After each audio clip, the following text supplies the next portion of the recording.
The absolute madness of April is over, and the Bellator train keeps rolling. Next up, we travel to Europe to host 2 major events in 2 huge cities, Paris and London.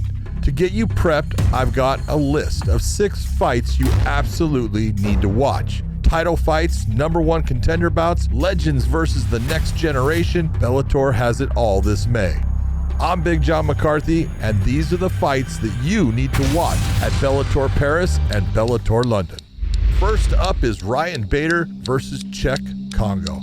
Our first title fight in Paris is a rematch between heavyweight champion Ryan Bader and the ageless Czech Kongo.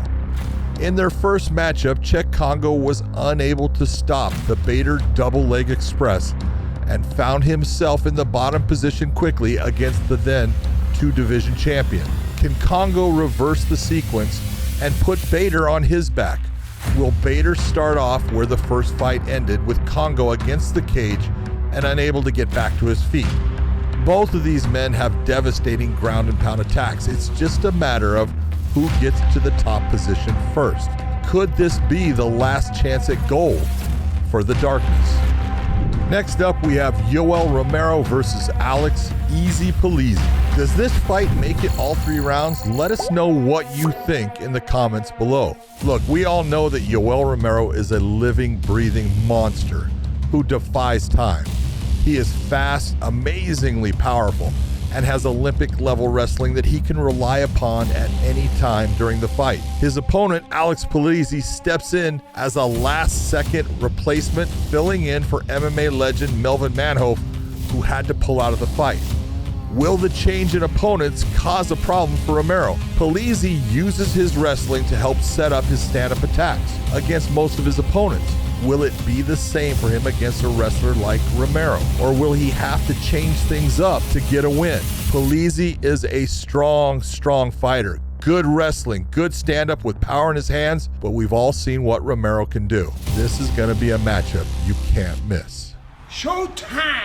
Now we can move over to Bellator London, where we will be putting on one of the best London cards of all time on Friday, May 13th. Michael Venom Page versus Logan Storley for the interim welterweight championship of the world. Look, Logan Storley is a different type of grappler compared to welterweight champion Yaroslav Amosov. Amosov has a more well-rounded game, but Storley took Amosov to the brink and could arguably have been the champion today. Their fight was a split decision win for Amosov, but Storley had Amosov in serious trouble in round 3 and seemed to be in better condition at the end of the fight. We saw in Storley's last fight against Naaman Gracie that he can push the pace for 5 solid rounds. Will Storley get the takedown against MVP, or will the attempt of the takedown be the beginning of the end for him? MVP is a KO artist on home soil with a crowd that is going to be very much on his side.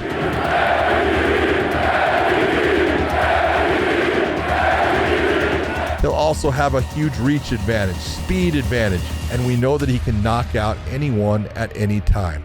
We saw in his fight against Douglas Lima that MVP can be comfortable on his back.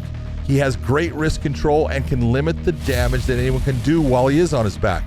But we did see that he also had trouble making it back to his feet. Will the ground and pound style of Storley be too much for MVP to handle? Will the speed and explosive power of MVP be the kryptonite to Storley's vaunted wrestling attack? I cannot wait to find out. Next up on the Bellator London card, Lyoto Machida versus Fabian Edwards. Lyoto Machida is a legend, and he's looking to reinvent himself at the middleweight division and work his way towards a title shot. Fabian Edwards scored a huge knockout in this very arena. This is target practice. Good night. That was spectacular. Fabian Edwards says, you don't know, now you know.